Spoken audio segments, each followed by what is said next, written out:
Udah lama banget ya kita nggak ini komunikasi rasanya. Betul, betul, betul, betul. Mas, Mas Setahun ada Alfi kali Mas sehat ya. ya? Sehat, alhamdulillah. Alhamdulillah. Terakhir kita bicara tahun lalu kali Mas ya, Tahun lalu kayaknya. 2021 ya. Nah, 2021 betul, betul. ya alhamdulillah di tahun ini mungkin bisa ada kolaborasi bersama nih. Mungkin Siap, diawali siap, dengan siap, siap. Instagram Live ini ya Mas Seru ya. lagi temanya. Iya sih Mas. Ya saya kan kemarin tiba-tiba langsung kayak kepikiran pengen ngundang Mas Alfi nih. Karena Hmm, eh, ngebaca berita ya Mas ya, ngeliatin berita tentang binary options yang betul. banyak banget nih korbannya. Dan sebenarnya sih itu bukan yang pertama itu Mas ya. Maksudnya sebelumnya kita dengar yang namanya Sunmod, Sunmod Alkes, robot trading, Sunton Capital yang kemarin juga bodong gitu kan, korbannya juga banyak banget itu sampai saya nggak tahu miliaran apa triliunan gitu di situ. Jadinya ya kayak merasa sedih aja gitu loh Mas. Maksudnya orang Indonesia yang ekonominya juga susah gitu, udah uangnya susah, ini malah kena tipu gitu loh Mas. Maksudnya Hmm. dijualin sesuatu yang nggak benar gitu ya. Yang kita tahu itu judi, gambling, tapi itu dijualkan sebagai sesuatu yang investing dan kita bisa kaya dengan cepat nih dari situ. Ya Mas Alfi sendiri nih yang udah lama di dunia investasi ya Mas. Sebenarnya sih apa sih Mas investasi itu? Oke. Mungkin kita coba ngomongin ini dulu kali ya, persamaan sama perbedaannya investasi sama judi ya. Eh, karena kita perlu ngomongin persamaannya karena ini yang perlu kita perlu hati-hati nih sebelum ngomongin bedanya, biar kita nggak ngelihat ini sebagai dua hal yang biner kayak opsi biner gitu seolah-olah cuman baik sama jahat doang gitu. Padahal ini sebenarnya dua hal yang berbeda, cuman masing-masing itu juga punya fungsi ya. Persamaannya itu kita sama-sama merisikokan atau menaruh cash kita, menaruh harta kita pada sebuah risiko. Ketika kita mau investasi atau kita mau judi. Bedanya apa? Beda paling signifikan adalah soal ekspektasi keuntungan dan tingkat risiko. Jadi kata Benjamin Graham kan definisi investasi ini kan ada 3 poin ya, yang salah satu aja nggak ada tuh dia udah bukan investasi lagi gitu. Pertama berdasarkan analisis fundamental, dia ngomongin soal potensi underlying asetnya dalam menghasilkan cash flow, menghasilkan kas. Yang kedua soal perlindungan terhadap pokok dana. Yang ketiga soal menjanjikan keuntungan yang wajar. Sehingga satu aja ini udah nggak terpenuhi, dia udah lagi bukan investasi gitu, dia spekulasi atau bahkan judi gitu. Jadi uh, kita sama-sama merisikokan, cuman tingkat risiko dan potensi keuntungannya beda gitu ya. Jadi kalau kita judi, itu penjudi yang sadar harusnya dia sadar kalau expected return-nya dia itu pasti negatif. Jadi makin lama dia main judi, dia at the end akan rugi gitu. Itu kenapa orang yang berjudi dengan sadar, yang mungkin ke Singapura, yang ke Makau, itu dia judi itu buat dia tuh judi untuk Iya, yeah, yeah. bersenang-senang gitu, dan biasanya lebih casual gitu, lebih lebih lebih nyantai lah. Misalnya juga kadang buat bersosial gitu, buat nongkrong sambil main poker gitu ya. Tapi kemudian memang yang jadi berisiko ini adalah ketika judi ini jadi seolah-olah satu-satunya pilihan untuk orang yang nggak lagi punya cara untuk mendapatkan penghasilan gitu. Karena saya sangat suka yang dijelasin sama Morgan Housel di bukunya Psychology of Money gitu ya. Dia bilang tuh nggak ada orang yang gila gitu. Semua orang tuh rasional dengan cara berpikir sendiri gitu. Sehingga orang-orang yang mungkin ya kehilangan pekerjaan, yang apa namanya, usahanya bangkrut gitu ya karena pandemi, buat saya sangat wajar Mas untuk mereka kemudian tergoda ketika ada seorang yang mereka percaya, mungkin mereka suka nonton YouTube-nya, suka lihat Instagram-nya, kasih tahu mereka cara untuk kaya, cara untuk dapat uang dengan cepat dan mudah gitu. Itu jadi masuk akal karena mereka seolah nggak punya cara lain gitu. Karena apa namanya, orang kalau udah nggak bisa punya penghasilan kan kayak semua cara dicoba gitu Mas, termasuk judi gitu. Nah itu yang kita perlu sadar gitu ya. Mungkin ada orang yang mengalami kasus itu, cuman di picture sama gitu. Kita investasi karena uh, in the long run dia punya expected return yang positif gitu.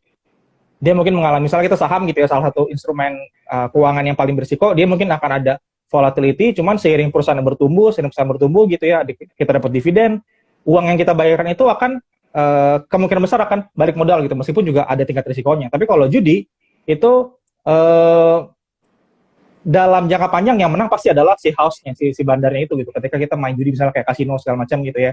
Jadi orang yang judi dengan sadar itu buat saya bahkan lebih terhormat gitu dibanding orang yang berjudi ketika dia sebenarnya ketika dia berjudi ketika dia mengaku sedang berinvestasi gitu, karena dia nggak sadar risiko yang sebenarnya dia tanggung dari apa yang dia lakukan.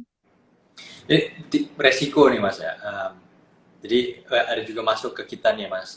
Pertanyaan tuh gini, ya kan sama aja nih. Dan juga saya yakin, ya saya ngeliat nonton video gitu ya. Ada sebuah mungkin klarifikasi, tapi di sana beliau ini mencoba membela diri nih, mengklarifikasi dengan sebuah logika yang menurut saya itu rusak gitu ya. Maksudnya dia mengatakan bahwa oke, di setiap elemen investasi itu pasti ada resiko. Ya pasti juga kita seperti berjudi nih gitu. Yang saya sih otomatis nggak setuju banget nih Mas kalau disamain yang namanya itu investasi dan judi ya. Karena tingkat resikonya itu udah beda jauh nih. Let's say kalau kita berjudi gitu ya, 50-50. Kalau saya menang ya saya dapat return, saya dapat balik gitu. Kalau saya loss ya saya hilang semuanya nih. Tapi kalau yang namanya investasi itu ada nggak sih Mas, maksudnya yang kalau dalam ini ya, dalam pemahaman saya yang namanya investasi itu ketika kita membeli sebuah aset itu kayak jarang banget nih kita benar-benar kehilangan sampai 100% uang kita. Walaupun ada tingkat resiko yang dimana kita bisa kehilangan nih, kalau misalnya dalam contoh saham, bisa jadi harga sahamnya anjlok gitu, tapi kita masih bisa recover seberapa persentage di sana gitu. Bagaimana sih menurut Mas Alfi gitu,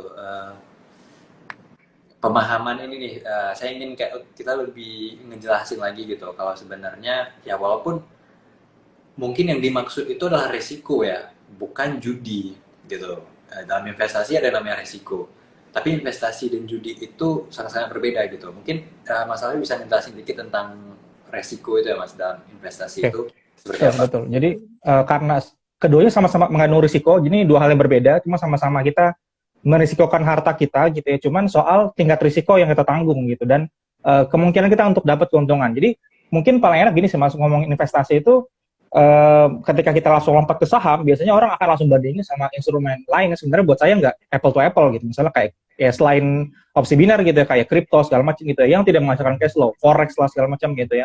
Kita enaknya tuh mulai ngomongin dari obligasi pemerintah dulu gitu, karena ini theoretically itu adalah risk free investment. Kita punya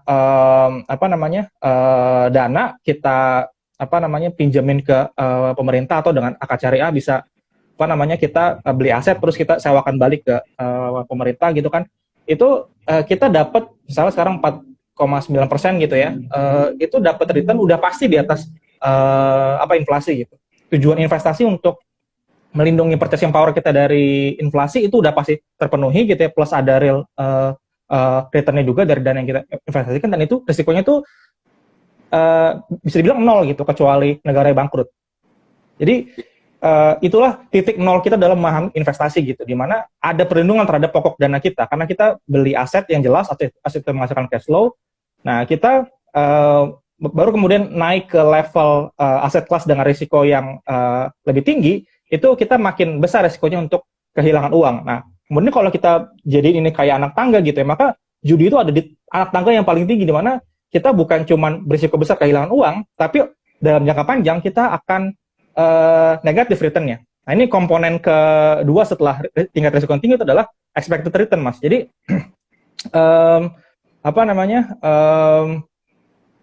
salah satu komponen yang bisa di pembeda antara investasi atau judi itu soal time frame. Misalnya opsi binar itu kan kita di limit untuk cuman boleh misalnya berapa ya, semenit atau berapa saya lupa gitu ya. Waktunya sangat pendek gitu ya. Sama kayak kita kalau main poker gitu, itu kan kita punya waktu yang pendek untuk mengambil keputusan gitu. Sedangkan kita investasi ya justru makin panjang kita makin turun risikonya. Nah itu sebenarnya menarik kalau kita coba balik perspektifnya Mas. Bisnis judi itu menguntungkan Mas. Tapi orang yang berjudi itu apa namanya justru dalam posisi yang dalam jangka panjang akan merugi gitu. Karena kayak misalnya kalau kita lempar koin itu kan potensi peluangnya 50 bisa jadi 50-50 antara angka atau gambar gitu ya. Tapi kalau kita judi itu kecil banget potensi kita menang gitu. Sehingga kalau teman-teman pengen judi gitu ya, ini kayaknya teman-teman Kevin nggak ada gitu ya. Itu memang biasanya orang yang judi dengan sadar tuh untuk happy Mas, untuk bersosial gitu, bukan untuk cari untung gitu. Karena cari untung itu kita harus jelas kita bisa dapat untung karena apa ya, keuntungan itu dari mana berasalnya gitu ya, sehingga ya ada proses penciptaan nilai lah ketika kita berinvestasi gitu. Misalnya ketika kita beli saham, kita memiliki bisnisnya makin banyak pelanggannya, makin jual banyak produk, dari situ kita dapat bagi hasil keuntungan gitu. Itu yang bahkan di saham sendiri pun jadi agak tipis bedanya antara investasi sama judi, ketika orang ngomonginnya tuh ticker, ngomonginnya harga, dan jarang ngomongin soal underlying asetnya, ngomongin soal bisnisnya gitu. Itu yang bikin sebenarnya meskipun di meja judi kita pasti berjudi, cuman di dunia investasi pun kita juga bisa berjudi gitu. Ketika kita nggak benar-benar memahami esensi dari investasi. Aduh, itu menarik Mas. Karena gini juga, kita juga pernah ditanya gitu ya Mas ya, misalnya apakah saham itu adalah judi gitu. Dan ya menurut kita gitu ya Mas, karena kita berangkat dari Islamic Finance gitu, kita mempunyai larangan ya ketika membeli sesuatu untuk berjudi gitu. Dan saham secara aset nih dia netral nih, tergantung bagaimana sih kita menggunakannya, tergantung bagaimana sih kita mentransaksikannya. Ya kalau saya juga ingin berjudi di saham, spekulasi besar-besaran gitu kan, nggak ngerti apa yang saya beli dan lain sebagainya, itu tentunya bisa ya Mas ya di sana. Dan ini juga sih Mas, mungkin buat teman-teman mungkin yang masih belum tahu gitu ya tentang binary option tadi ya, gitu kan kita nebakin harga ya dalam time frame waktu tertentu, apakah harganya bakal naik atau turun. Dan ya kita ngikutin grafik gitu, dan terkesan seperti kita melakukan yang namanya trading, karena dia menggunakan grafik harga misalnya XAU USD gitu, USD IDR, USD Euro gitu. Jadi kayak kita seolah sedang membeli euro, sedang membeli emas gitu melalui platform online. Yang padahal kita lakukan adalah menebak harganya itu ya Mas. Ini sih gimana gitu ya, dan itu salahnya itu adalah ketika platform ini tadi, si binary options ini tadi ya Mas, dipasarkan oleh sebagian pihak, itu dikatakan sebagai sebuah trading gitu. Nah, trading ini sendiri Mas Alfi, apa sih sebenarnya Mas definisi dari trading itu, dan seperti apa sih perbedaan? Tadi kita udah bicara tentang investasi versus judi. Ini trading versus judi Mas. Oke. Kalau pakai definisinya Benjamin Graham, trading itu adalah spekulasi gitu, yang menunjukkan level risiko yang lebih tinggi dibanding investasi. Karena kalau investasi kan kita fokus ke underlying asetnya, kita fokus ke fundamentalnya, sedangkan kalau trading ini ya kita cuman supply and demand dari aset yang kita perdagangkan. Jadi asetnya itu dijadiin komoditas lah, bukan kita kayak bermitra untuk jadi pemilik sahamnya untuk jangka panjang gitu.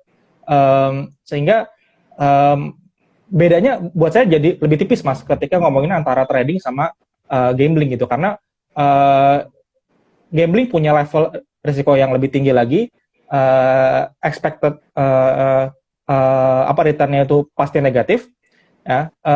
Trading juga ke arah sana gitu ya, cuman dia bisa jadi level risiko lebih rendah ketika, kata kuncinya ya, ketika marketnya itu regulated Mas. Jadi ketika orang yang berdagang itu diatur sama sebuah otoritas. Nah, yang bikin jadi opsi biner ini jadi makin tinggi risikonya adalah karena itu kan pasar yang diciptakan oleh brokernya sendiri gitu. Bukan kalau misalnya kayak di saham gitu, itu kripto juga nanti mau bikin bursanya, itu mereka sadar kalau agar pasar ini berfungsi normal, orang bisa trading dengan wajar gitu ya, itu harus ada regulasi ya, itu harus diatur gitu, sehingga orang benar-benar bisa punya informasi yang cukup kira-kira dia risk and reward ini sepadan nggak untuk dia lakukan gitu ya. Jadi trading itu bisa dilakukan oleh di aset apapun yang bisa diperdagangkan, tapi dia akan jatuh ke gambling ketika dilakukan di wilayah yang tidak diregulasi. Jadi kalau saya lebih ngasih batasnya gitu Mas. Cuman di saham bisa trading, di kripto bisa trading gitu. Cuman kalau dikasih garis sama investasi itu fokus pada cash flow generating asset gitu. Dari situlah kita punya acuan ini harganya mahal atau murah gitu, bukan demand-nya lagi tinggi, lagi potensi naik gitu ya. Kita tidak berusaha menebak market price mau bergerak ke arah mana, kita mengestimasi kira-kira value yang kita dapat ketika kita milik itu gimana gitu. Itu mungkin kalau dibanding tiga keywordnya itu underlying asset ya Mas ya. Karena kita benar-benar mengetahui seperti apa sih underlying asset yang benar-benar kita beli gitu. Dan ini sih juga sebenarnya dalam syariah itu sangat penting ya Mas, ketika kita membeli sesuatu itu apa sih sebenarnya yang kita beli gitu. Dan kalau dalam binary option tadi kita nggak ngebeli sama sekali gitu, kita cuman ya kita keluarin uang kita untuk menebak harganya. Kalau harga kita benar, kita dapat return yang fantastis gitu, dan kalau kita salah ya uang kita hilang gitu Mas. Nah saya yakin Mas Alfi sih udah ini ya Mas, pasti udah lama nih mengamati perilaku investasi ya Mas. Kita tiba-tiba pemandangan atau landscape dari dunia investment Indonesia itu mengalami perubahan ketika corona terjadi gitu ya Mas ya. Kita mengenal yang namanya investor era colonials gitu Mas, yang tidak paham sama sekali, tiba-tiba ngeliatin, mungkin kalau tahun lalu itu ada 2 saham yang hits banget, yang orang-orang beli, terus kita nggak tahu ada yang ingin nekat gitu pinjem uang untuk nyemplungin nih uang tadi di dalam saham itu sendiri gitu. Saham itu adalah sebuah investasi yang beresiko ya Mas, dan orang-orang itu nggak tahu gitu kalau sebenarnya saham itu di antara tadi ya Mas, spektrum investasi itu termasuk yang berada di level yang cukup tinggi gitu.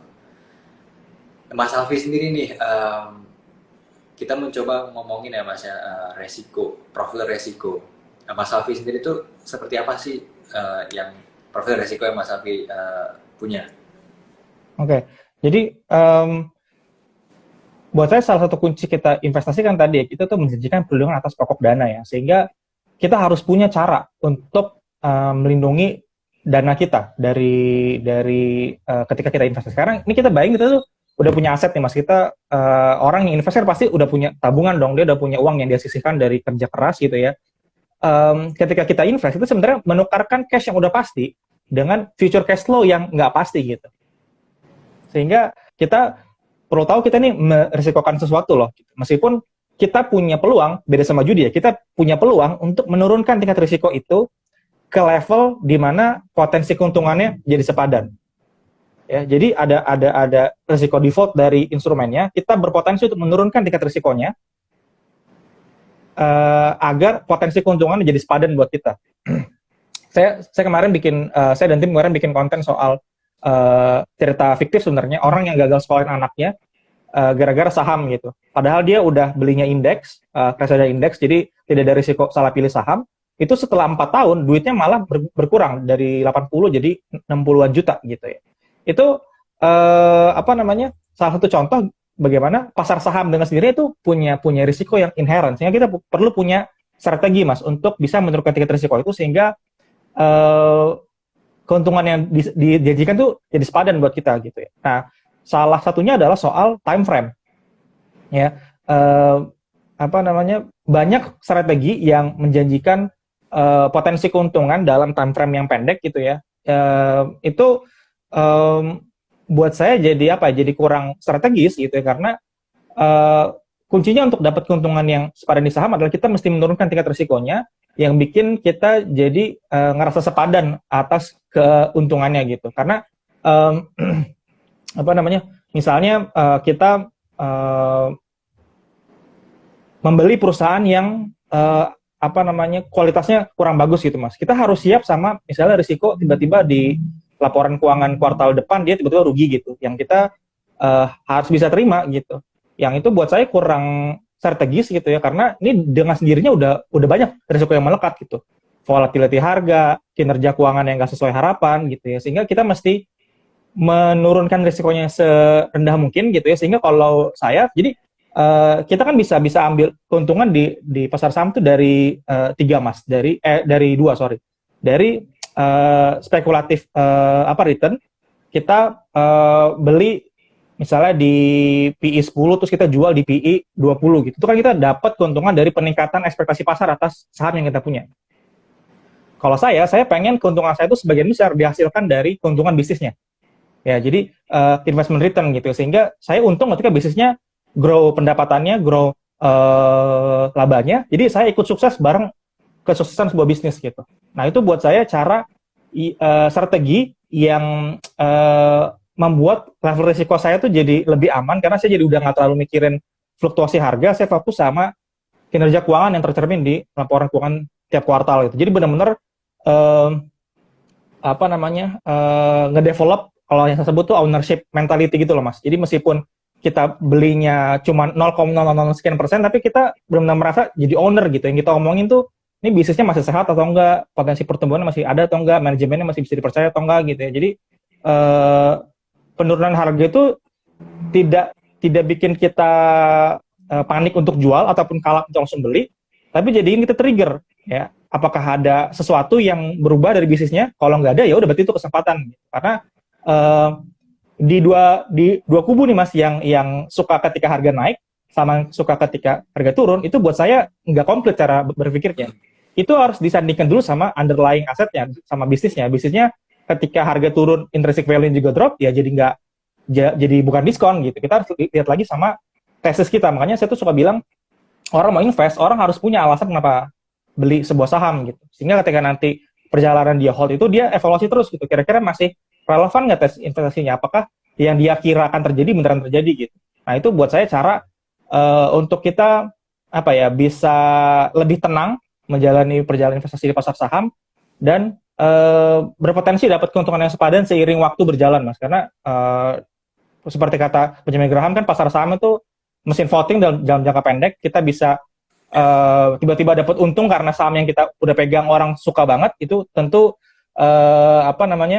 keberuntungan yang harus kita syukuri gitu ya. Cuman kalau ternyata yang sebaliknya terjadi, kita akan tetap tenang mas, karena yang kita pegang adalah intrinsic value dari bisnisnya. Ini bisnisnya memang masih bagus, punya potensi grow. Harusnya nih mas, ya, orang yang investasi itu harga nggak kemana-mana 5 tahun pun masih tenang mas, selama labanya masih terus bertumbuh. Karena harga nggak kemana-mana, laba terus bertumbuh, kan PI-nya turun tuh, malah kan jadi makin murah gitu. Yes. Mas, sebelum kita ini ya mas, ini saya mau tarik mundur dulu nih mas, karena kita udah banyak banget nih ngobrolin tentang saham ya mas. Sebelum itu ada ungkapan seperti ini sih mas, bahwa sebenarnya orang Indonesia itu pada saat ini ya seperti terlalu cepat mengetahui yang namanya saham, yang namanya kripto, yang mana sebenarnya dua aset ini itu memiliki tingkat resiko yang tinggi ya mas. Betul. Dan mereka itu berpendapat harusnya sih kita mulai dulu seperti kata Mas Alfi bilang tadi, kepada instrumen-instrumen yang memiliki risiko yang rendah, mas, seperti mungkin obligasi, kalau mungkin versi syariah itu sukuk, atau mungkin dari deposito syariah dan lain sebagainya nih mas. Bagaimana sih tanggapan Mas Alfi? Apakah orang Indonesia itu terlalu cepat ya mas untuk masuk ke dalam pasar saham? Sepertinya iya mas, dan saya harus akui Investabel juga turut berkontribusi gitu. Ketika kita dulu kan cukup rajin nih bahas emiten tuh tiap konten kita gitu, dan sekarang kita tahun ini mau mencoba ngasih porsi lebih banyak untuk personal finance gitu ya, basic soal gimana asset allocation, gimana kita menyadari risiko di balik instrumen investasi saham gitu. Karena meskipun kalau teman-teman perhatikan ya, Investabel selalu coba menekankan soal bisnis di balik lembar saham, ngomongin soal kinerja, analisis industri gitu ya, tapi nggak bisa dinafikan itu dalam gelombang yang sama atas ketertarikan orang sama saham mas, karena ya potensi keuntungan segala macam gitu ya, tanpa sadar risikonya. Sehingga ya kita coba, meskipun saya percaya orang Indonesia mas masih perlu lebih banyak yang mengenal tentang saham, Tapi itu jadi nggak relevan ketika basic misalnya uh, cash flow management, gimana asset allocation, mengenal risiko tuh belum clear dulu gitu. Karena orang harus tahu esensi investasi itu apa gitu. Jadi uh, misalnya kan ada ungkapan high risk, high return. Itu seolah-olah diterjemahkan kalau kita berani ambil risiko tinggi, Mas, kita pasti akan dapat return yang tinggi. Seolah gitu. Padahal yang namanya high risk, high return itu sebenarnya berarti high risk, high potential return and loss. Ya, Jadi dan bisa makin juga high risk no return ya Mas ya. High risk no iya, bisa return juga bisa begitu gitu. terjadi. Sehingga risk itu kita mesti kita dalamin dulu risk itu apa, risknya apa aja gitu ya. Sesederhana misalnya ragam risiko aja orang mungkin belum belum paham gitu. Ada risiko gagal bayar, risiko likuiditas, risiko pasar gitu ya, yang itu melekat dalam investasi gitu. Sehingga um, atau ini Mas, mungkin yang lebih basic lagi Mas. Banyak orang yang ngira kalau invest atau apa namanya buat yang baru mulai biasanya jadi bingung bedanya invest sama trading gitu ya, karena yang biasanya mempromosikan juga mencampur adukan gitu. Eh, apa namanya adalah untuk dapat tambahan uang. Itu Mungkin ini Mas ya, itu kalau di awal itu pengen trading biar supaya cepat kaya gitu, biar dapat cash flow-nya cepet-cepetan. Tapi terus nyangkut, saya menjadi akhirnya investor, jadi investor. investor kayaan. Kadang-kadang gitu. Apa namanya? Pengen invest saham karena penghasilannya kurang, Mas. Itu buat saya udah dasar berpikir yang nggak tepat gitu, karena esensi investasi selain menukar cash kita dengan future cash flow adalah manajemen tabungan. Jadi itu kenapa investasi juga bakal lebih sering ngomongin soal saving rate, gimana cara soal manage spending gitu, karena terutama ya di masa-masa awal perjalanan investasi kita, proses kita membesarkan capital base itu lebih penting dibanding ngejar multi bagger, ngejar keuntungan yang sebesar-besarnya gitu. Karena kita misalnya asumsikan orang udah cukup kaya dengan punya aset 1 miliar misalnya gitu ya. Kita punya uang 500 juta, itu cukup return 100% untuk sampai ke angka itu. Tapi kalau duit kita masih 50 juta, kita butuh 1.900% untuk sampai ke angka yang sama. Jadi apa namanya? Kita perlu sadar kalau investasi itu manajemen tabungan. Kalau kita belum bisa nabung, apa yang mau di manage gitu, apa yang mau dikelola. Jadi ketika kita masuk ke saham dengan godaan return-nya, bukan godaan untuk harusnya ya, bukan godaan untuk kemudian mencapai tujuan keuangan jangka panjang, mengalahkan inflasi, mempertahankan purchasing power yang memang sangat boring itu kita jadi akan apa namanya terjebak gitu Mas. Karena buat saya memang antara trading, gambling, investing itu kan irisannya satu Mas. Motivasinya orang pengen lebih kaya, orang pengen kaya someday gitu. Sehingga buat saya risikonya apa namanya pembeda utama investor yang ingin kaya adalah dia benar-benar serius ngelola risikonya. Dan biasanya orang yang serius ngelola risiko, dia akan ngejar keuntungan yang sustainable dalam jangka panjang. Sehingga ya dia akan menjaga gaya hidupnya, dia akan konsisten meningkatkan saving rate-nya, penghasilan naik tapi gaya hidup nggak ikut naik gitu. Itu sama pentingnya. Sama kita pilih saham yang benar, analisis yang komprehensif gitu ya. Itu yang kita di Investbox juga kayaknya turut berkontribusi karena nggak ngasih cukup ruang untuk ngasih narasi, ngasih konten tentang apa namanya manajemen keuangan pribadi gitu. Ini sih Mas, kalau ini saya coba sharing aja Mas ya. Tapi sebelum itu Mas, saya minta izin sebentar. Alarm kantor saya bunyi, saya mau matiin dulu Mas. Mas Siap. Alfi, stay di sini Mas. Oke. Oke.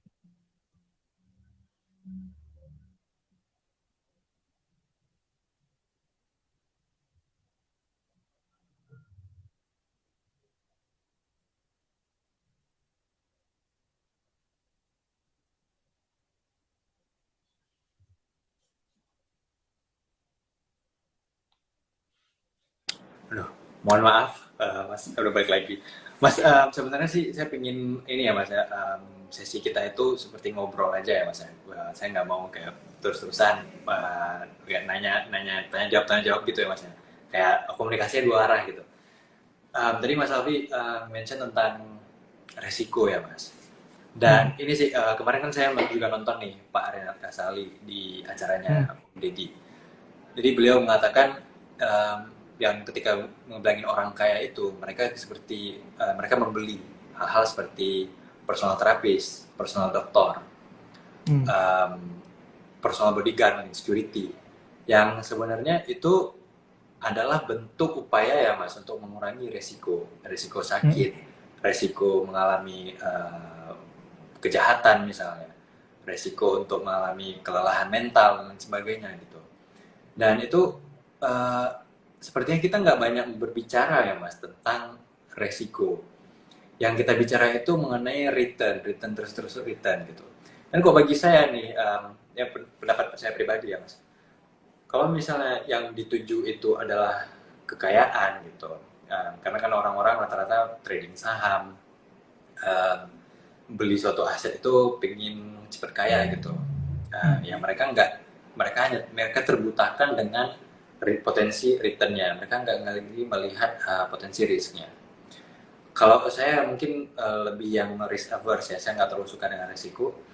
Justru saya melihat kalau misal tujuan kita untuk supaya income lebih banyak, ya antara kita perbanyak income flow kita atau income kita itu dinaikkan gitu, bukan dengan menaikkan ya dengan catatan resiko yang benar-benar tipis gitu Mas.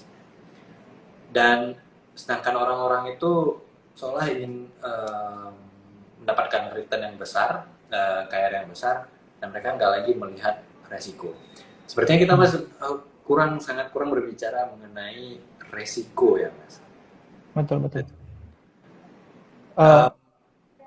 Saya mau tambahin juga Mas, kalau misalnya resiko itu disadari Mas ya oleh orang-orang, saya rasa mungkin instrumen investasi yang finansial yang mungkin bakal orang lebih suka itu adalah sukuk gitu Mas ya, bond, obligasi. Betul. Bagaimana tanggapan dari Mas Alfi? Sepakat sih Mas. Dan biasanya tuh justru orang tuh makin kaya, makin punya banyak aset yang dipertaruhkan gitu ya, kemudian dirisikokan, dia jadi makin risk averse gitu ya. Dan memang kalau bisa contoh ya, kita BP Jam Sostek itu kan sebagian besar asetnya dimasukin di obligasi gitu, yang memang secara return tidak besar gitu ya. Terakhir kemarin berapa ya? 6,95%. Cuman itu cocok dengan profil risiko dia, yang dia itu punya liability yang mungkin akan rutin keluar gitu untuk orang yang mau cairin JHT-nya atau dana pensiunnya dan segala macam di BPJS BPJS Sostek gitu ya. Dan saya juga sempat heran sih Mas ketika melihat data dari Kesei, itu investor pasar modal kira-kira udah 7,9 juta ini per September per Oktober gitu 2021. Terus reksadana paling banyak kalau salah 6 juta, saham itu 4 juta, obligasi cuma 800.000 Mas. Obligasi tersebut cuma 800.000, jadi segitu jauh gapnya gitu ya. Dan kemarin saya coba juga bikin konten tentang Ori 21 yang sedang keluar gitu ya. Sukuk juga sudah ada jadwalnya, entah akan keluar kapan gitu ya. Itu orang suka lupa gitu kalau kan suka ditanya kenapa returnnya turun terus gitu. Padahal di saat bersamaan memang inflasinya juga turun gitu.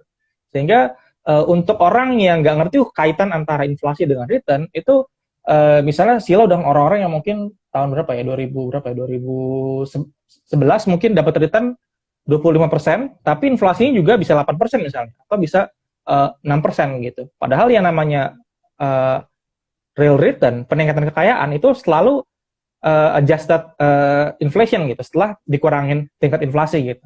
Sehingga kalau mau keuntungan yang pasti ya, itu nggak ada pilihan lain selain obligasi atau sukuk gitu.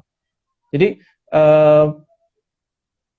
entah kenapa tuh orang pada umumnya Mas pas baru belajar tuh risk averse gitu, selalu nanya nih aman nggak gitu ya. Tapi mudah untuk merasa tenang dan akhirnya kurang lebih dalam menelusuri tingkat risiko gitu. Ya, misalnya dulu kalau di saham kan dulu ada misalnya blue chip pasti aman gitu. Pernah dengar kan Mas yang kayak gitu-gitu ya, yang juga akun-akun lain suka bilang kayak Ya. gitu juga lah gitu. Itu padahal aman dari sisi apa dulu gitu ya. Ketika ngomongin blue chip dari segi dia market cap yang besar, berarti aman dari segi dia akan less volatile dibanding yang lain. Dia akan lebih liquid, kita mudah untuk beli, pas kita pengen jual, kita mudah untuk jual. Tapi itu nggak menjawab apakah dia asetnya itu bagus, apakah bisnisnya berkualitas, apakah bisnisnya cyclical atau enggak. Itu nggak menjawab dia blue chip atau enggak gitu. Jadi ada bisnis yang misalnya market cap-nya kecil, tapi bisnisnya bagus, punya apa namanya customer yang loyal, manajemennya bagus, dan tidak sevolatile itu gitu. Ini yang jadi orang bingung antara risiko di pasar saham, ya volatility lah, likuiditas gitu ya, dengan risiko dari underlying asetnya itu sendiri gitu. Karena perusahaan yang besar sekalipun bisa jadi akan apa namanya nggak lagi jadi besar gitu ketika dia gagal untuk menghasilkan produk yang bagus untuk konsumennya gitu. Ketika dia gagal mengelola tingkat utangnya gitu, itu kan hal yang di luar dari dinamika pasar saham. Itu ngomongin soal bisnis realnya tuh seperti apa beroperasi gitu. Itu yang kayaknya perlu jadi perhatian gitu. Orang pas sedari awal risk averse harusnya selalu mungkin lebih tepat sadar risiko kali Mas ya. Jadi kalau dia mau naikin tingkat risiko dia harus sadar itu memang mungkin itu akan meningkatkan ketidakpastian atas hasilnya. Jadi ketika saya suka banget Mas sama grafiknya Howard Marks, itu kasih grafik sumbu X sama Y, jadi return yang ke atas terus yang ke samping risk gitu ya. Itu makin ke kanan itu varian outcome atau hasilnya bisa beda-beda gitu, sehingga yang berarti risikonya makin besar, berarti kita makin besar dapat keuntungan, tapi juga makin besar nggak dapat keuntungan gitu. Itu yang kita harus sadar. Dan itu kenapa buat saya ya salah satu resep untuk awet invest saham dalam jangka yang panjang ya, bukan sekarang sekarang doang, kemudian 10 tahun lagi udah diisi oleh orang yang berbeda, adalah kita happy menjalani prosesnya.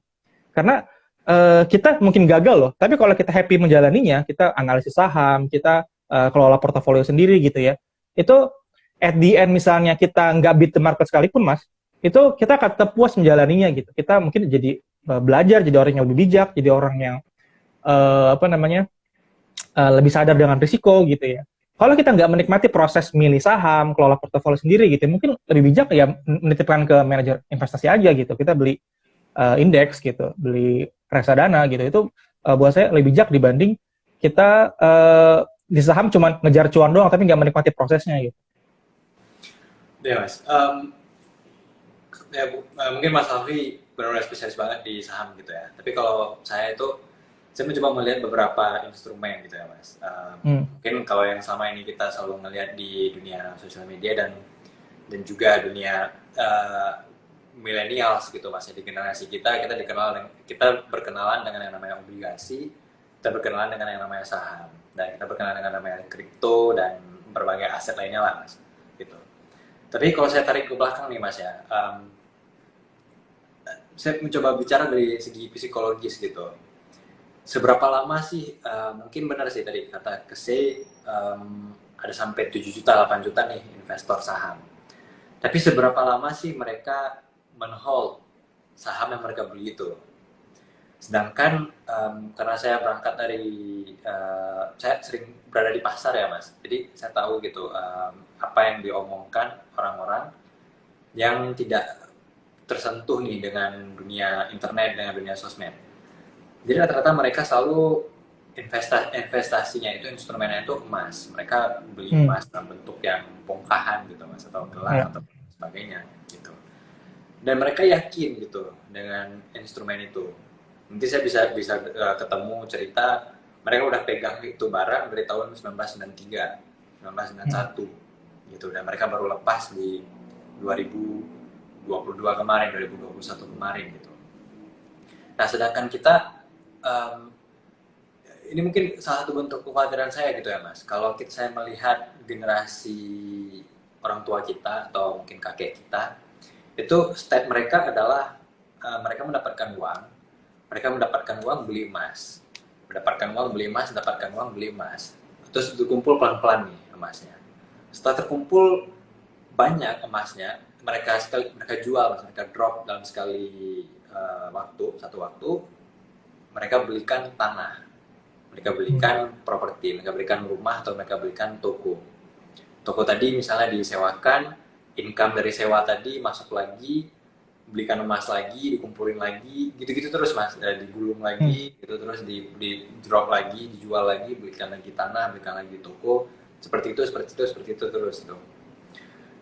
Yang saya takutkan ini mas ya, di generasi kita yang udah terlalu hype dengan masuk investasi saham, yang kemudian di investasi saham itu yang malah terjadi adalah boncos. Kita kehilangan uang kita tadi, uang yang sudah kita kumpulkan, sudah kita bekerja, kita hilang.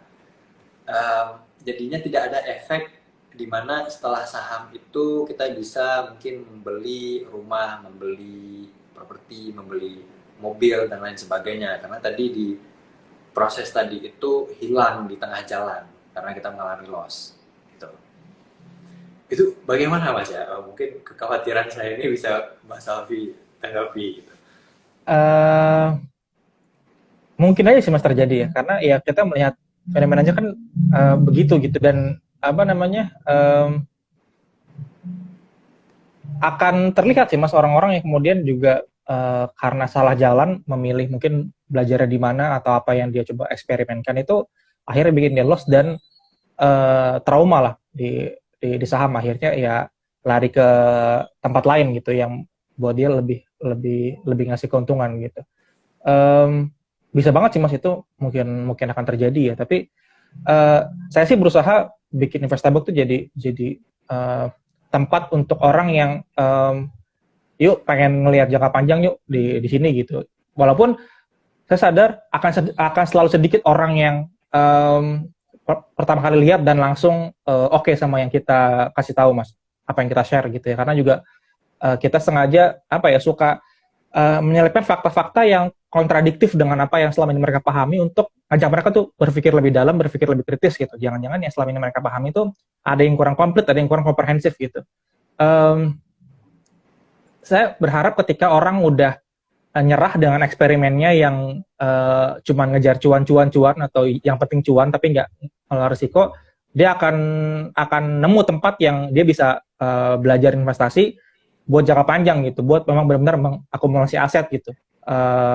Goalsnya ya buat mungkin kuliah anak, buat beli rumah, buat pensiun gitu ya, yang belum akan kelihatan 5 dalam 10 tahun gitu, tapi dia compounding dengan pasti gitu. Kita memiliki perusahaan yang labanya terus bertumbuh gitu. Itu kenapa banyak keyword yang atau cara pandang yang entah kenapa kok jarang yang bahas. Misalnya gini nih mas, misalnya sering banget orang ketika ngomongin atau mempromosikan keuntungan saham itu yang dilihat cuman ini BCA sekian tahun grafiknya keuntungannya sekian ratus % gitu ya. Ini Telkom sekian tahun gimana gitu ya. Hipotesa gitu ya. Mereka ngeliat kita udah beli BCA dari tahun 2011, tahun ini dan ini mas, dan hanya melihat dari sisi surface-nya aja, dari sisi permukaannya aja, padahal buat saya yang lebih menyenangkan ketika melihat dibalik misalnya keuntungan BCA di masa lalu adalah earning per share-nya yang juga bertumbuh dengan tingkat yang kurang lebih sama gitu. Sehingga pertanyaan kuncinya ketika kita mau masuk ke BCA atau ke saham lain gitu ya, itu kira-kira ke depan labanya masih bisa terus bertumbuh nggak gitu? Karena laba terus bertumbuh itu sebenarnya harga nggak kemana-mana pun kita akan tetap untung mas. Karena esensinya investasi ke perusahaan yang menghasilkan cash flow adalah in case perdagangan tutup 10 tahun pun kita nggak akan merasa resah karena dia terus compounding, dia terus menghasilkan cash flow, sehingga someday kita mungkin akan balik modal dari duit yang kita keluarin, sisanya udah tinggal uang bonus aja gitu. Karena yang kita beli ini aset yang ngasilin cash gitu. Itu yang pesan-pesan yang membosankan yang akan terus kita coba package dengan cash baru gitu ya, biar orang terus ya misalnya soal beda investasi dan spekulasi, soal pentingnya ngelihat bisnis di balik saham, kita ini adalah owner gitu ya. Cuman makin kesini mas, saya tuh makin makin mungkin tidak terlalu peduli sama orang yang nggak mau dengerin apa yang kita omongin, karena mungkin dia perlu mengalami sendiri rugi lah, salah pilih saham lah, untuk kemudian dia sadar, oh memang yang dibilang investor book tuh benar gitu.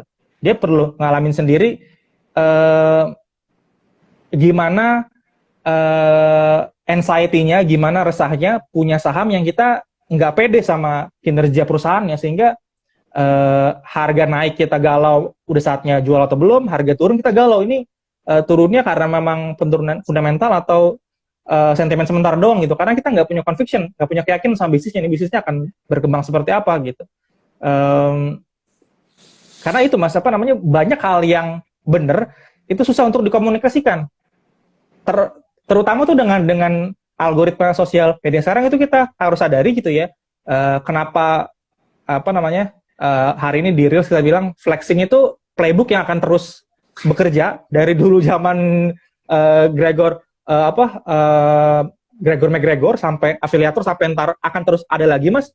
Karena ya kita memang mudah sekali tergoda sama hasil instan gitu ya, yang cepat, yang mudah, dan apalagi ketika generasi sekarang mas, itu nggak ada hal yang sulit lagi mas, kita semua tuh dipermudah gitu ya, sehingga ya bahkan platform-platform investasi juga yang dikampanyekan pesannya kan juga sama, soal kemudahan gitu ya, sehingga emang harus ada sih mas, emang harus ada orang, harus ada pihak yang punya narasi yang beda gitu, yang ngomongin soal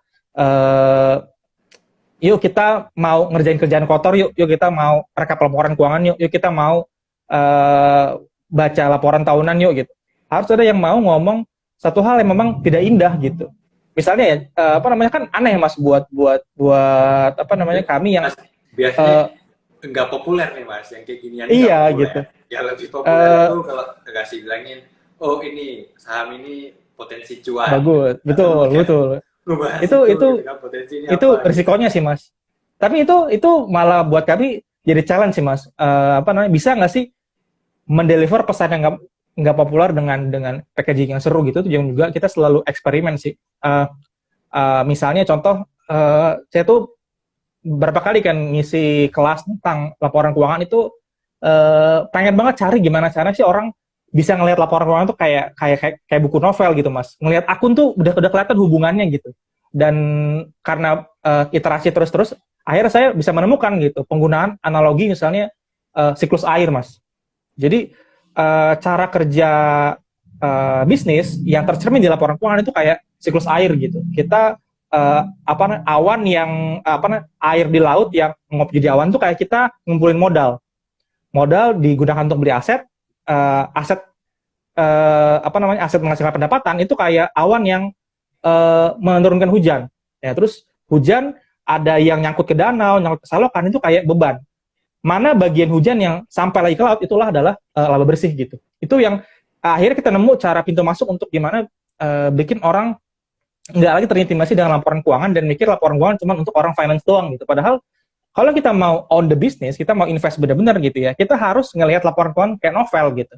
Oh ini gini loh cara dia make money gitu. Oh dia margin labanya untuk segmen ini sekian loh. Oh dia butuh model kerjanya sekian loh. Itu yang buat saya jadi challenge juga, karena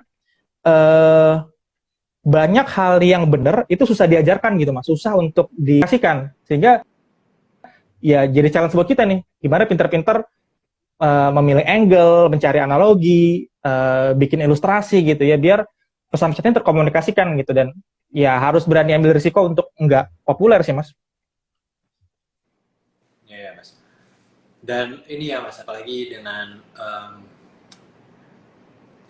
saya baru melihatnya sih satu tahun ini itu mungkin setahun yang lalu gitu ya, kayak kita ngeliatin apa yang seperti Mas Alfi katakan itu mengenai investasi di saham, itu seolah-olah udah ilmu yang ketinggalan zaman nih, dan orang-orang lebih nyari yang hype gitu kan, forward looking gitu. Jadi ketika ada satu public figure mention sesuatu, rame-rame orang ke sana gitu untuk membeli dan lain sebagainya gitu. Dan tadi saya baru aja ngeliat satu meme gitu ya mas, websitenya ETF-nya Cathie Wood itu kece banget dibandingin dengan Berkshire Hathaway punya website, masih kayak template tahun 99 Betul. Yang satu ini timeless gitu, kayak ini bakal kayak gini selalu nih ilmunya gitu. Dan itu sih mungkin yang menjadikan ya saya pun juga terus-terusan gitu ya Mas. Saya ingin tahu gitu dengan pasar modal, investasi saham dan sebagainya gitu. Saya juga terus baca. Eh, ya, hal tersulit yang saya rasakan itu adalah membangun keyakinan, Mas. Ketika saya berinvestasi di suatu saham, saya yakin sahamnya nggak kemana-mana. Ketika saya udah yakin nih sahamnya nggak kemana-mana, sahamnya baik-baik aja gitu, perusahaan dari saham itu baik-baik aja. Yang saya takutkan itu sekuritasnya bakalan ada nggak sih 10 tahun kemudian, 15 tahun kemudian. Jadi terus-terusan saya mengalami yang namanya tuh anxiety gitu ya untuk ini, dan selalu mencoba untuk kembali gitu mentes asumsi, artinya mencoba untuk memahami asumsi saya. Dan asumsi saya ini mungkin ya Mas Alfi bisa tanggapi atau enggak. Itu yang namanya pasar saham itu dalam jangka panjang selalu naik ya Mas ya. Kita belum pernah lihat pasar saham itu yang drop dalam jangka panjang.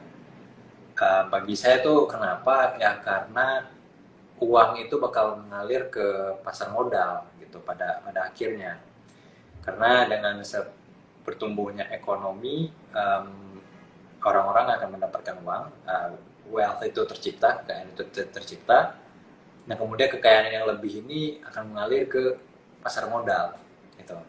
Jadinya saya yang mempunyai saham itu dari tahun-tahun yang lalu ya dalam keadaan yang tenang aja gitu, karena pada ujungnya uang orang itu akan mengalir ke pasar saham, membeli saham-saham, dan pasti mereka akan mencoba mencari gitu saham mana yang bagus.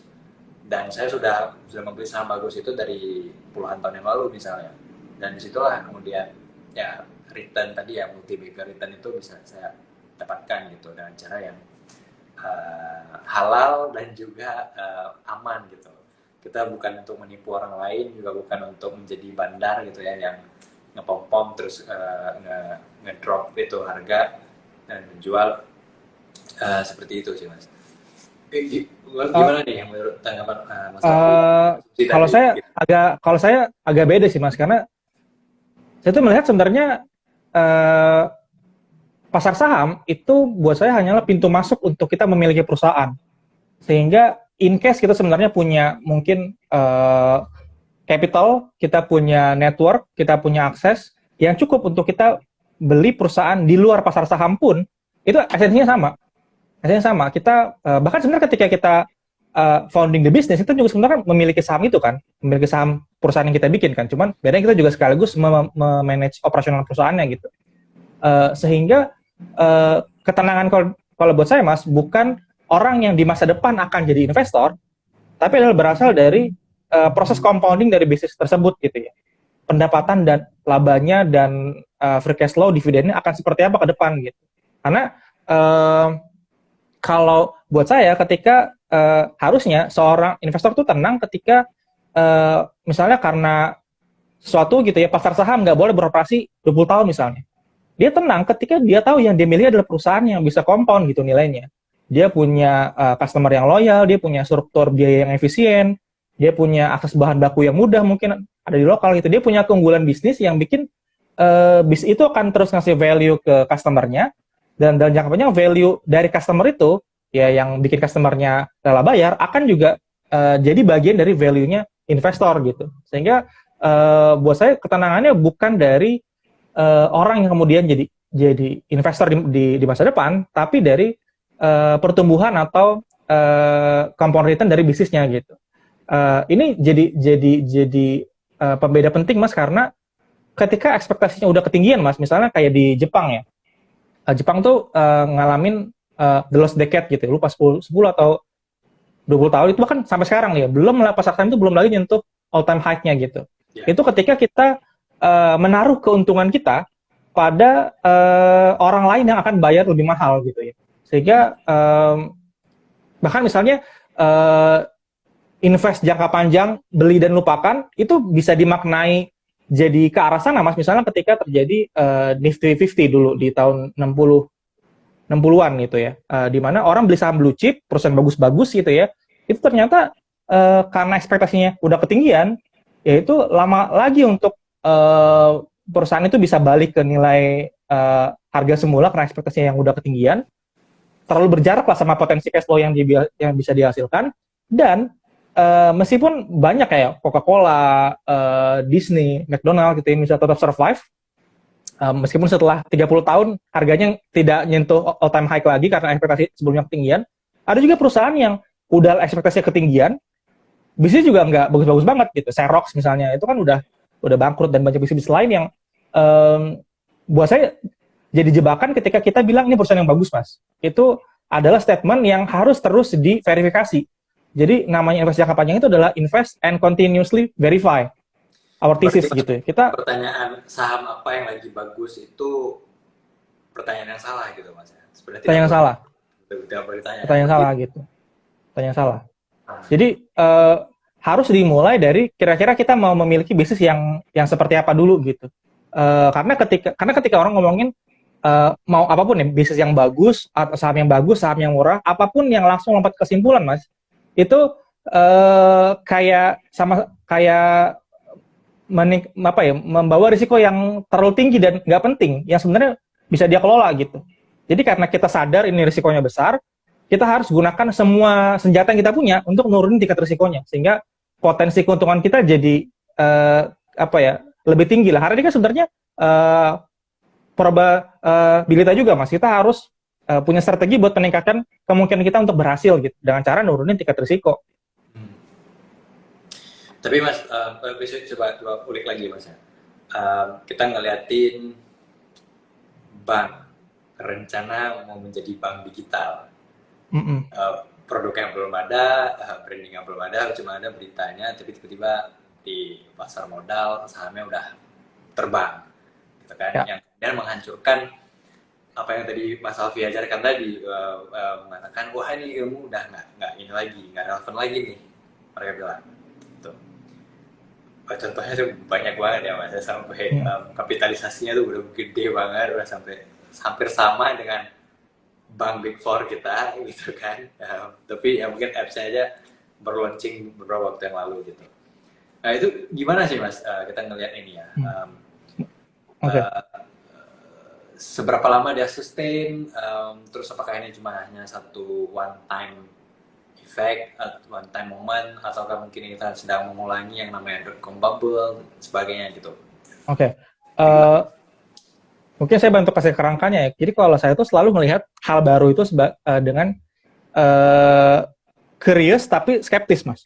Jadi dua hal tuh mesti balance. Curious dalam arti kita jangan abaikan gitu hal baru yang karena nggak sesuai dengan cara pandang kita sekarang, itu pasti buruk, itu pasti jelek, itu pasti nggak punya masa depan. Itu kenapa mungkin sejak mulai IPO-nya Bukalapak itu saya dan tim analis itu benar-benar intensif buat ningkatin kemampuan kita untuk memahami sektor teknologi gitu. Terus ketika saya sadar misalnya animo ke kripto terus meningkat gitu ya, saya juga harus catch up, saya harus memahami sebenarnya esensinya apa sih gitu, apa sih yang sebenarnya dia janjikan gitu, progresnya sejauh ini seperti apa sih gitu ya, dan itu yang bikin saya bisa terus catch up gitu sama perkembangan tanpa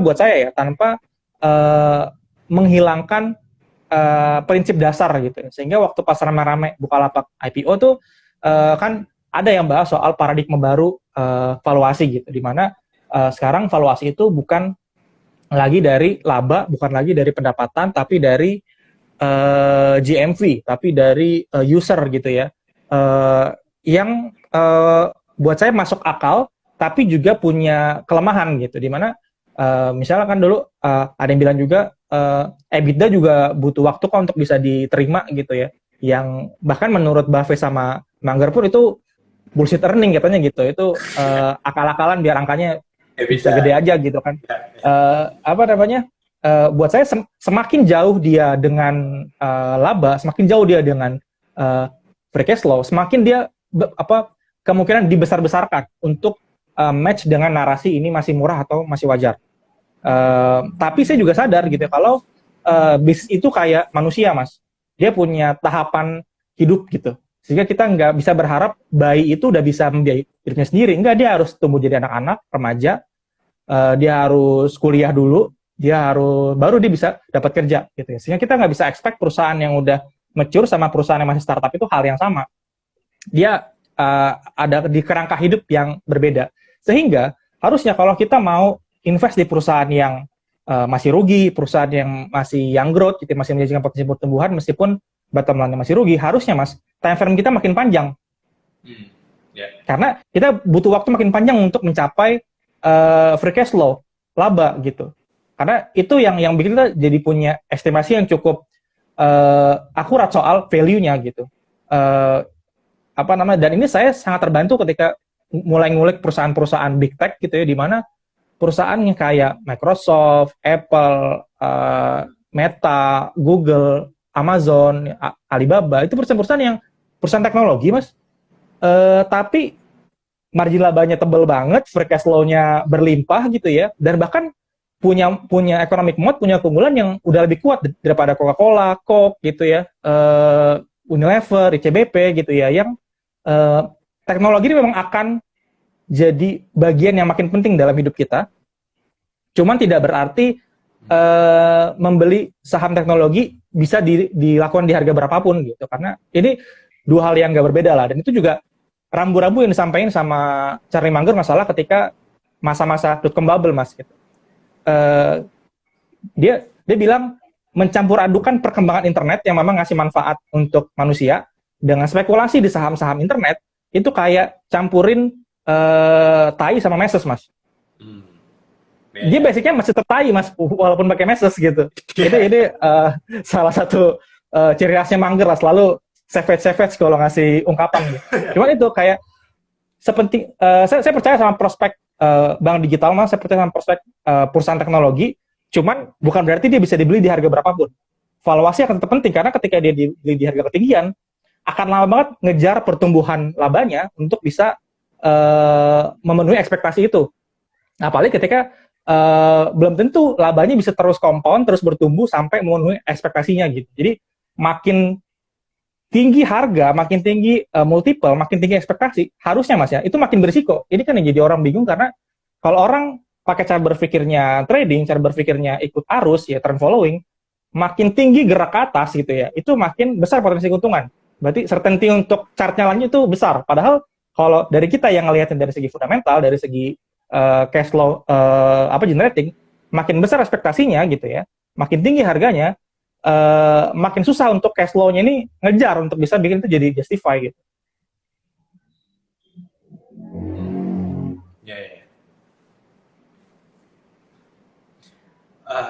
Tadi saya mau nanya apa ya? Ini sih Mas, kita ngelihat banyak banget IPO di masa pandemi ini.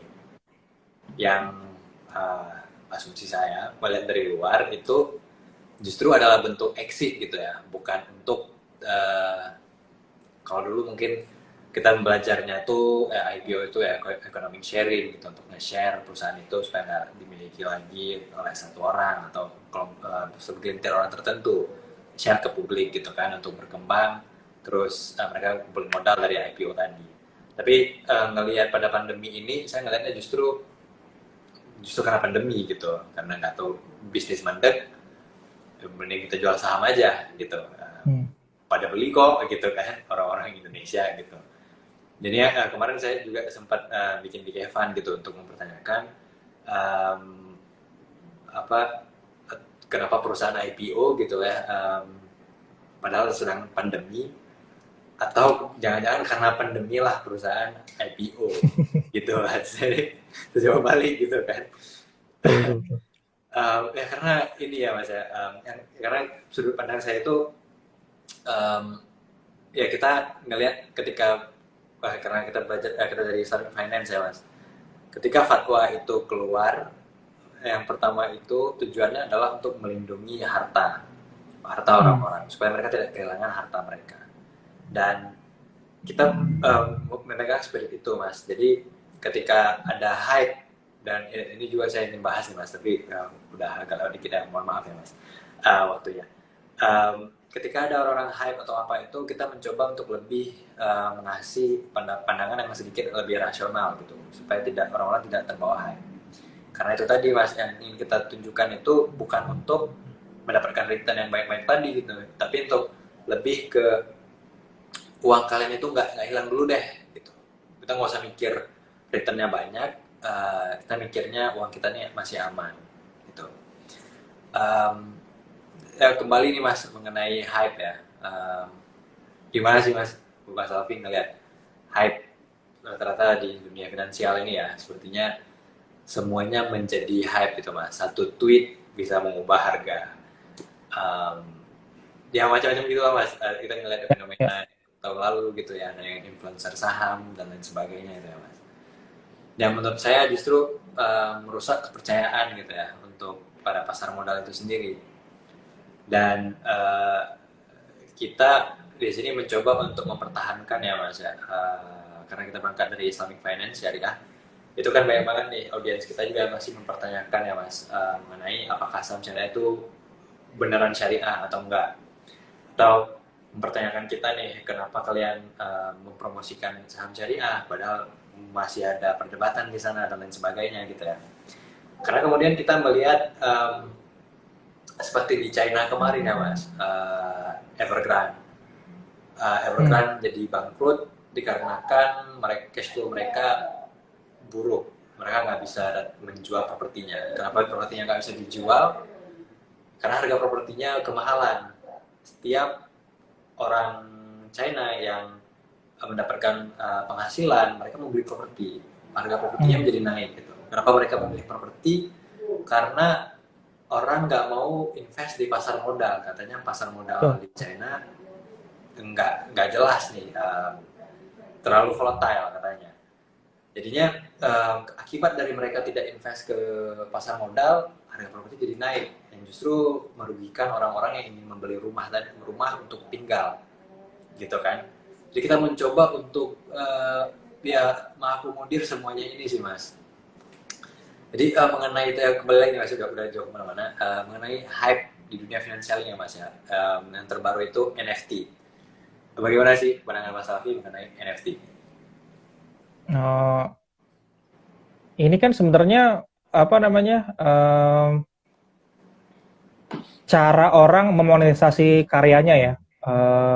Jadi kalau buat saya sebenarnya malah perkembangan menarik dari kripto di mana dia jadi punya use case yang nyata gitu ya, sama seperti ketika Zuckerberg menjelaskan visi metaverse-nya, itu membantu saya lebih memahami use case-nya kripto gitu. Dan NFT juga termasuk gitu ya. Jadi meskipun sebenarnya banyak sisi lainnya gitu Mas, cuman buat saya dia jadi potensial untuk sebagai cara memonetisasi karya gitu ya.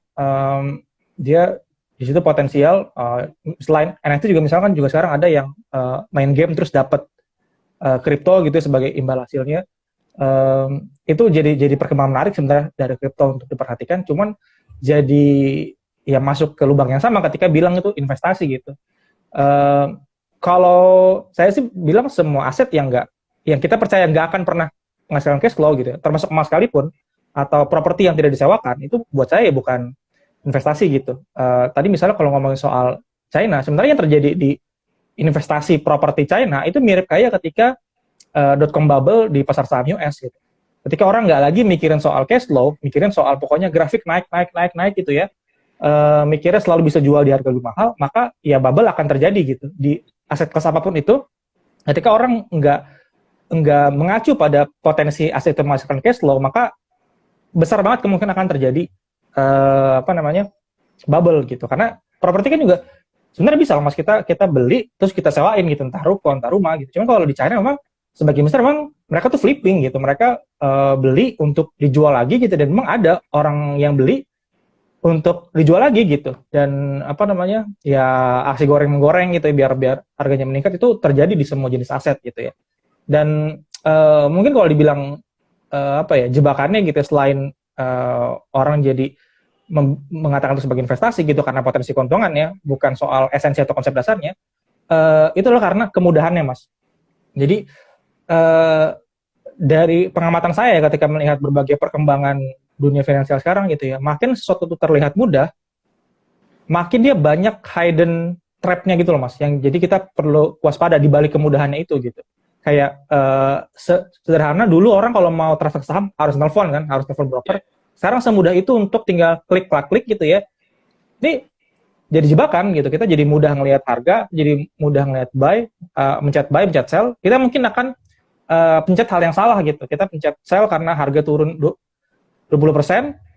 Sekarang belum bisa ya, sekarang masih di limit ya. Tapi kita makin mudah kita, itu makin risiko meningkat. Itu yang juga kita perlu sadar gitu ya. Makin ada sebuah penawaran yang, oh ini cukup bikin selfie doang bisa dapet uang miliaran, itu makin akan berisiko gitu. Karena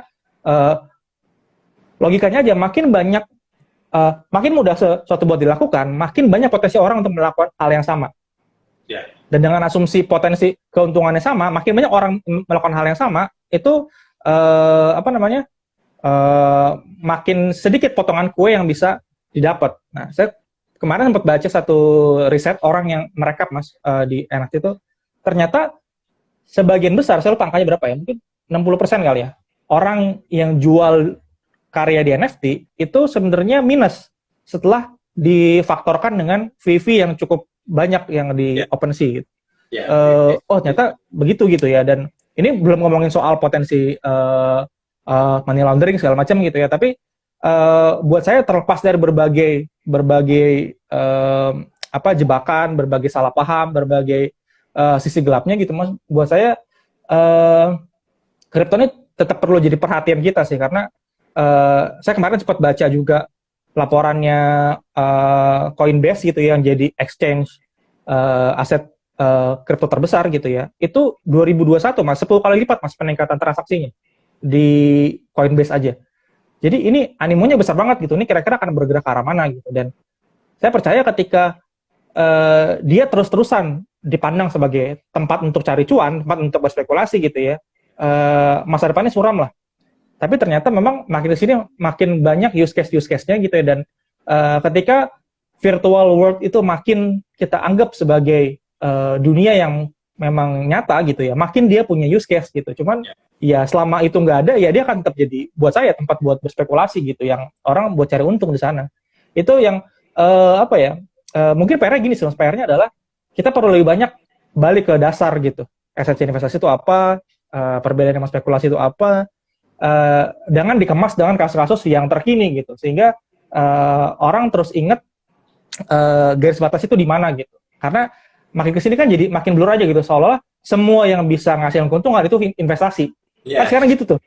Semua yang bisa ngasih keuntungan itu investasi kan, jadinya ya terus apa bedanya? Dan ini bukan hal yang baru loh Mas. Maksudnya Benjamin Graham tuh pas nulis Intelligent Investor gitu ya, itu dia udah sadar memang orang di pasar saham sekalipun itu sengaja bikin itu tuh nggak jelas garis bedanya antara spekulasi atau investasi gitu, seolah-olah semua yang bisa ngasilin keuntungan di saham adalah investasi gitu, padahal ya jelas definisinya, jelas pembedanya, dan itu buat saya definisi yang sangat sederhana berdasarkan analisis fundamental, menjanjikan perlindungan atas pokok dana dan keuntungan yang wajar. Satu aja nggak ada, ya udah itu udah bukan investasi gitu. Itu buat saya pegangan banget sih Mas buat perkembangan dunia finansial, karena apapun perkembangannya itu kalau kita bisa ngelihat pola ya, kita bisa ngelihat pattern, itu cuman iterasi dengan bentuk yang lebih canggih aja gitu dari yang lama-lama.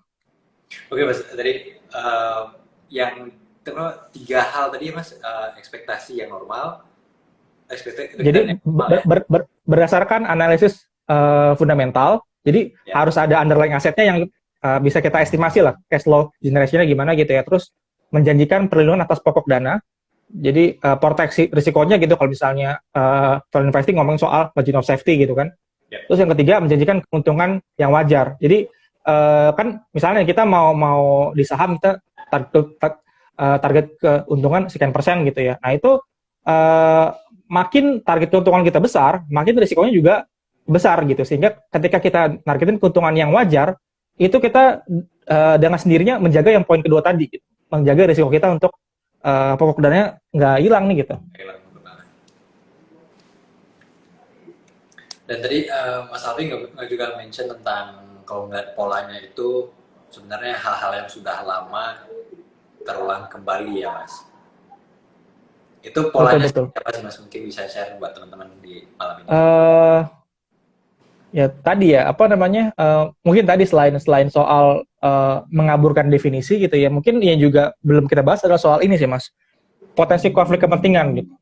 Oh, Jadi kita harus sadar kalau setiap dari kita tuh punya kepentingan, dan orang yang jujur sama kepentingannya itu orang yang lebih bisa kita percaya dibanding yang baik-baikin kita padahal sebenarnya ada udang di balik bakwan gitu, yang sebenarnya wah itu tuh ada sesuatu gitu ya. Misalnya gini, kita nggak bisa mas expect misalnya perusahaan sekuritas misalnya atau broker untuk cuman edukasi soal investasi, karena keuntungannya berdasarkan dari transaksi gitu. Dia pasti akan memfasilitasi trader-trader yang bisa hasil mereka volume yang besar untuk revenue mereka gitu. Kita nggak bisa ngarep misalnya kayak Investabuk untuk ngeluarin semua ilmunya, semua datanya secara gratis, karena kita punya monetisasi melalui bikin kelas gitu, bikin konten premium gitu, yang kita harus sadar gitu, kita dealing dengan orang dengan kepentingan seperti apa. Atau misalnya contoh, ketika kita mau beli saham, kita nggak cuma analisis perusahaan, tapi juga analisis manajemennya, analisis pemegang saham pengendalinya, dia punya kepentingan apa gitu. Ini mungkin sedikit contoh mas ya, waktu pas 2020 itu sempat rame adalah ICBP mau akuisisi Pinehill Company kan, yang akhirnya benar kejadian kan, perusahaan produsen mie instan di Timur Tengah sama Afrika Utara. yeah. Itu banyak orang yang cuma ngomongin uh, harganya kemahalan lah, dampaknya buat ICBP, utangnya jadi gede, tapi potensi keuntungan besar gitu ya. Cuman Investabuk mas yang ngomongin, yang mempertanyakan apa sih kepentingan grup Salim di balik akuisisi ini gitu. Kita narik ke atas lagi, sebenarnya apa sih kepentingan pemegang saham pengendalinya gitu. Dan itu saya ngerasa terbantu banget ketika saya baca buku tentang sejarah grup Salim mas. Dia berdiri, dia berkembang di masa Orde Baru gitu. Dia itu ngasih saya pattern, oh ternyata pola aksi korporasi itu begini gitu loh. Itu jadi masuk akal. Jadi akuisisi Pinehill jadi nggak terlalu aneh, meskipun sama-sama kayak kantong kanan kantong kiri kan. Ketika tahun 91 mas, Indofood sama Bogasari pernah diakuisisi sama Indosemen. Jadi perusahaan semen ini mengakuisisi perusahaan pangan, perusahaan mie instan sama tepung terigu gitu. Itu kan jauh lebih aneh dan itu terjadi gitu. Dengan tahu konflik kepentingan, misalnya contoh yang lain misalnya adalah ketika kita beli perusahaan yang dikelola oleh manajemen profesional yang pasti akan selalu mementingkan posisinya, keamanan posisinya dibanding keuntungan jangka panjang yang mungkin harus mengorbankan keuntungan jangka pendek gitu. Sehingga perusahaan-perusahaan yang dikelola oleh pemiliknya sendiri biasanya lebih mungkin untuk berpikir jangka panjang. Itu kan contoh-contoh cara kita berpikir dari struktur kepentingan untuk tahu nih potensi konflik kepentingan seperti apa gitu. Itu yang kita harus, misalnya kan kayak yang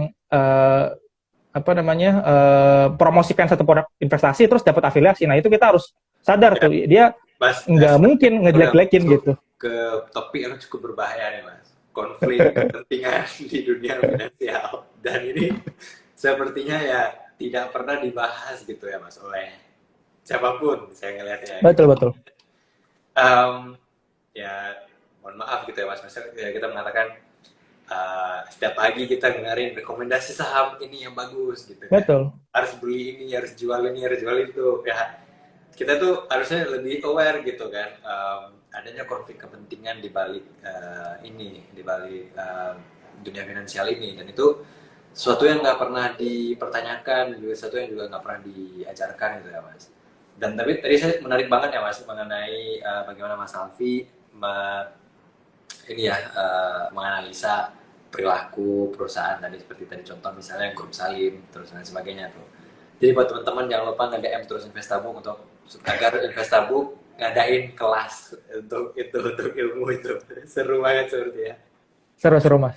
Jadi kita tuh kita punya satu flagship kelas Investabuk namanya Quality Investing Course. Itu salah satunya kan ada soal cara menganalisis kompetensi sama integritas manajemen. Nah, itu salah satunya kita bahas soal peta konglomerasi, Mas.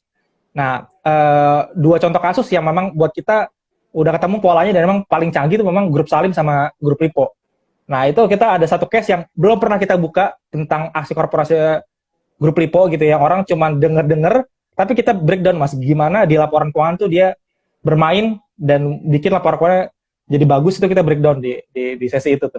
Oh iya, Itu itu sengaja nggak pernah kita buka di publik tuh karena karena selain berbahaya juga mahal gitu, karena susah untuk kita nemuin sampai langka gitu, karena benar-benar kelihatan Mas di laporan keuangannya gimana tuh di cooking gitu. Dan kayaknya sih itu karena terjadi 2011 ya, belum ada yang pernah ngungkap lagi selain kita ke peserta course itu gitu.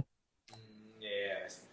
Wah, itu seru ya, peta konglomerasinya tuh dipetahkan ya Mas ya. Kita melihat juga apa sih aksi konglomerasi yang ingin mereka lakukan gitu ya. Mas Alfi, ini mungkin ada pertanyaan ini kita masuk ke sesi pertanyaan Mas, udah mau jam 9:30 juga. Ada satu sini Mas, buku Mas, untuk mana ya? Oh, buku menarik yang bahas tentang rekomendasi buku menarik yang bahas tentang risiko. Apa ya?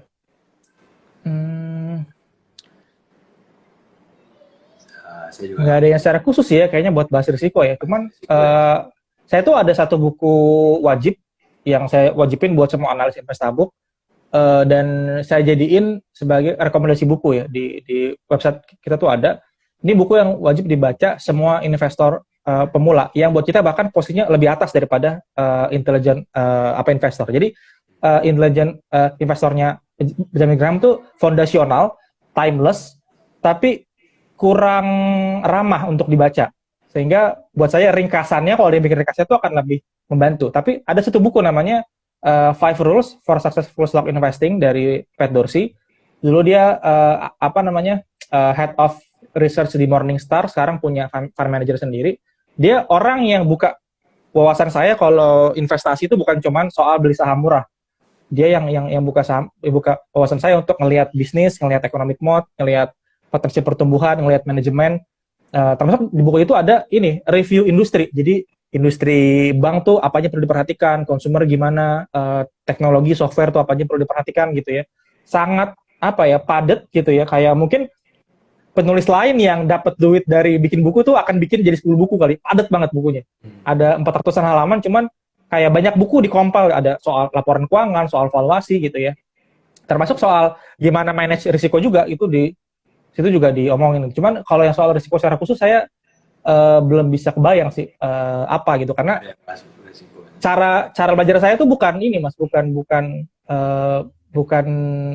baca satu buku terus udah, tapi kayak berusaha mengumpulkan semua sumber referensi di satu topik untuk kemudian ngerti big picture-nya gitu. Sehingga kadang tuh baca buku nggak selesai, terus dikombin sama nonton YouTube-nya apa, baca artikel apa. Jadi kadang tuh bingung pas disuruh membreakdown insight yang saya punya tuh sumbernya dari mana, karena tuh udah kayak campuran dari banyak referensi, udah dikristalisasi, jadi kadang bingung gitu. Cuman saya biasanya selalu punya buku yang bakal ngebuka pintu untuk referensi lainnya.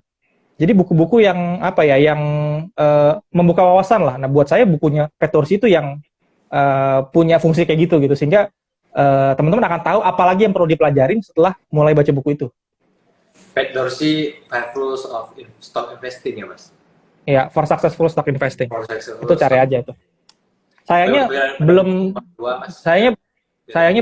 belum ada yang versi terjemahannya sih sayangnya. Jadi ya harus baca bahasa Inggris. Ya banyak kan buku finansial bagus masih dalam bahasa Inggris ya Mas? Betul. Mungkin ada buku lainnya Mas yang lebih untuk direkomendasikan untuk dibaca. Kalau saya saya Peter Lynch banget ya, saya suka banget Peter Lynch. Mungkin Mas Alfi juga udah tahu. Iya betul. Peter Lynch juga asik sih, yang One Up on Wall Street gitu ya.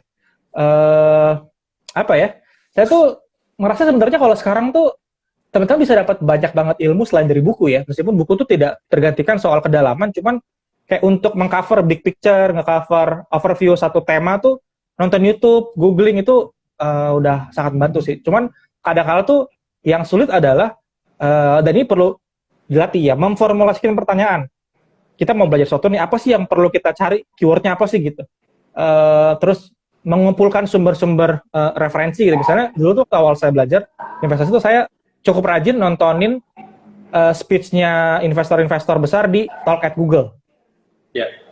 Jadi di Talk at Google tuh banyak speech-speechnya mereka tuh saya tontonin gitu ya, dan itu membuka apa ya? Membuka ngasih saya kata-kata kunci untuk saya pelajari lebih detail gitu. Meskipun itu nggak akan sekomprehensif itu karena ya speech cuman 30 menit, 40 menit, cuman dia banyak ngasih istilah-istilah yang saya belum ngerti, akhirnya saya pelajari lebih detail gitu ya. Jadi kita buat saya di lautan informasi ini mesti punya skill belajar mas bahasanya. Gimana sih cara kita mendapatkan, mengolah, mensintesakan informasi biar kita tuh apa namanya nggak cuma dapat informasi tapi emang jadi makin cerdas, makin bijak gitu ya. Karena kita bisa ngolahnya gitu apa yang kita tahu gitu. Karena sekarang tuh kita udah nggak butuh tambahan informasi sih mas. Kita butuh tambahan skill mengkurasi atau kita butuh kurator untuk bantuin kita nih milah kira-kira mana yang perlu dipelajarin gitu.